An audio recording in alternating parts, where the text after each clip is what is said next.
You know how in the beginning of the month you have all these high expectations regarding how many books you're going to read that month. So you start enthusiastically reading and feel like you'll be able to get through your entire TBR in no time, but quickly realize you're actually getting distracted because, well, you're in a reading slump. Yeah, that happened to me.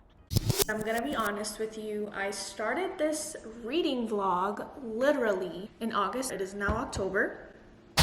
Hey guys, welcome back to my channel. Today's video is going to be a reading vlog. I originally wanted this video to be like a themed video. It was originally going to be reading for a week, but I'm gonna be honest with you. I started this reading vlog literally in August and I've been in the worst reading slump ever. It is now October.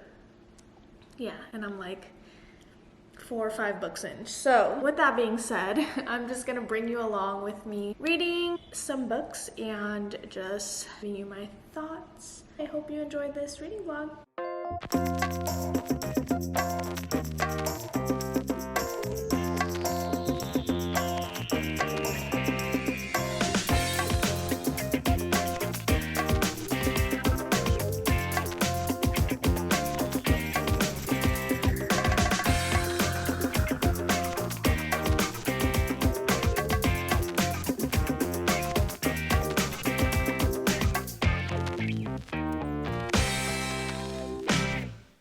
Guys, I finally finished Magnolia Parks, A Long Way Home. I fully annotated it as well. As you can see, this book took me so long to finish. I literally took like an entire month, and I'm not even lying. If I check on Goodreads, I'm pretty sure I'm gonna check. We're gonna check on Goodreads how long I took to read this because it was like a ridiculous amount of time considering how much I usually take. So I took exactly 1 month. That's crazy. I can't say too much about this because obviously I'll spoil it for anyone who has not started the series or has not gotten this far, but I will say I did rate it 4.5, so I rated it 4 stars on Goodreads. It wasn't my favorite one. The first one is still my favorite, and that is an unpopular opinion because I feel like most people say this one is their favorite. I don't know if it's because I took so long to finish it. It still gave me that like drama feel, like there was so much going on in the book and constant heartbreak and push and pull between BJ and Magnolia. Their dynamic was totally different. I feel like in the first one, since it was the start of this new world, it was just way more exhilarating and exciting. Obviously because they're older here, not like much older, but it's been some time. The dynamics have changed. It was just like a tiny bit more mature. Not that they're mature. Annotated it, so there was obviously some very good quotes. It was a good read, don't get me wrong. I was having a hard time like picking it back up. I wasn't like fully entertained all the time. I feel like there were parts where I would get bored or like I didn't really care what was happening between the characters. It gets redundant, and I already knew that. Even with the first book, their story gets redundant, BJ's and Magnolia's. There was just parts of this book where I'm just like, okay, this is just like unnecessary stuff. And this is the UK version, so it's like a lot bigger than the first books that I have because I have like the US version, and it's still like 500 something pages. So I'm pretty sure the US version is actually like 600 something pages, which is so much. So I did feel like that's why I was dragging. Series overall is still my freaking favorite, and I ordered the 4th book, which is also a Daisy Hates one. I forgot what it's called, but that's on its way here, and I'm pretty sure it's also the UK version. Now moving on, I am still reading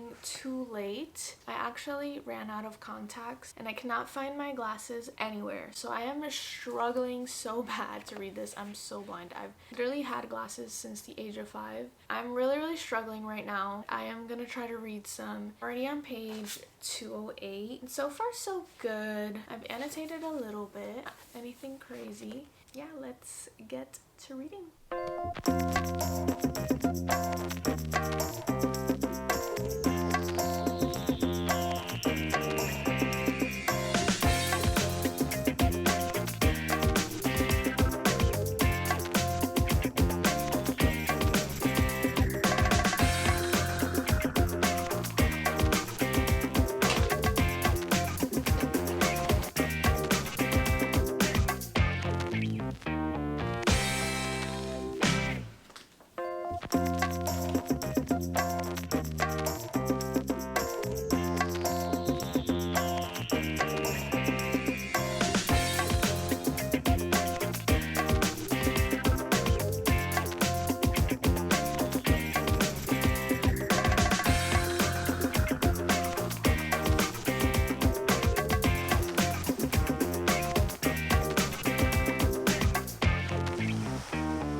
would love to let you guys know how I felt about Too Late, but there is a literal hurricane, so...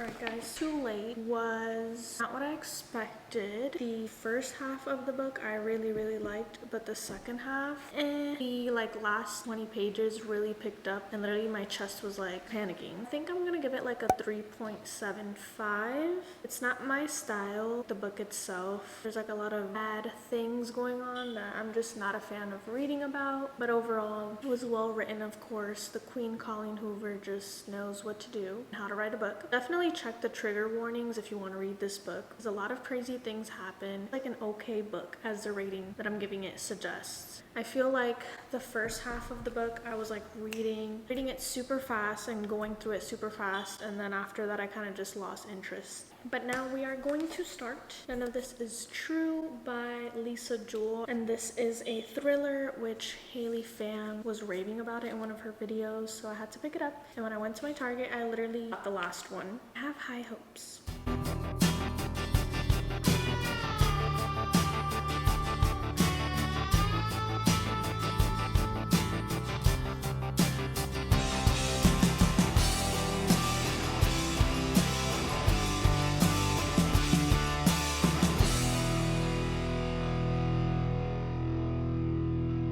Guys, is the fit not giving? Like, look how cute this sweater is. I read last night until 12 a.m. I got to page 171, which is Saturday the 13th of July, and things are getting creepy with Josie and her husband, which at first I didn't feel like he was as creepy, but now I'm like, oh, they're in it together. In this together. I'm really trying to finish this today, because I said I was going to try to finish it last night, but I definitely did not.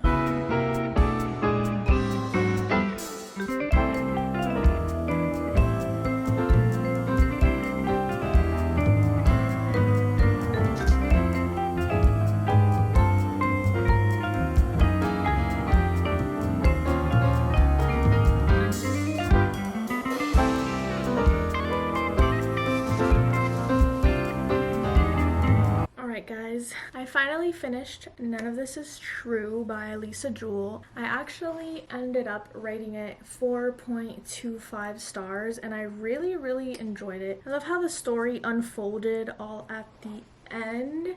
I didn't rate it 5 stars like Haley, but I see why she might have rated it so highly, because honestly, it was a really good read. I finished reading it a week ago, and I still think about it almost every day. I read it with 3 of my friends. We have like a little book club, and honestly I've been thinking about it frequently. Like, the ending was just honestly chef's kiss. I think that at first I felt like that book was the type of book that you're like thoroughly enjoying, but when you put it down you're not really thinking about it, which was the case. But at the end I was like, oh, this is getting good.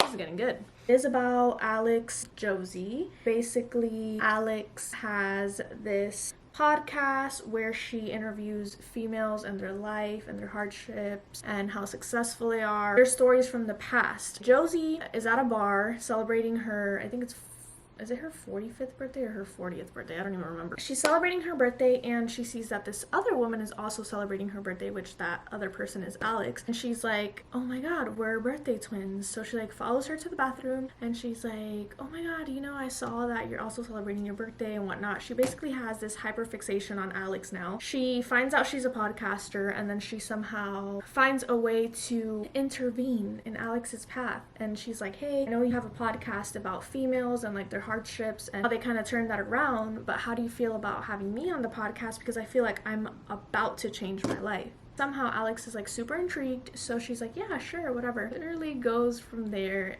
How the story unravels at the end is insane. I think Lisa Jewell did an awesome job at that, and I will definitely be reading more of her books. I don't know if she has some or if that was her debut, but yeah, so like I said, I rated it 4.25 and I 100% recommend.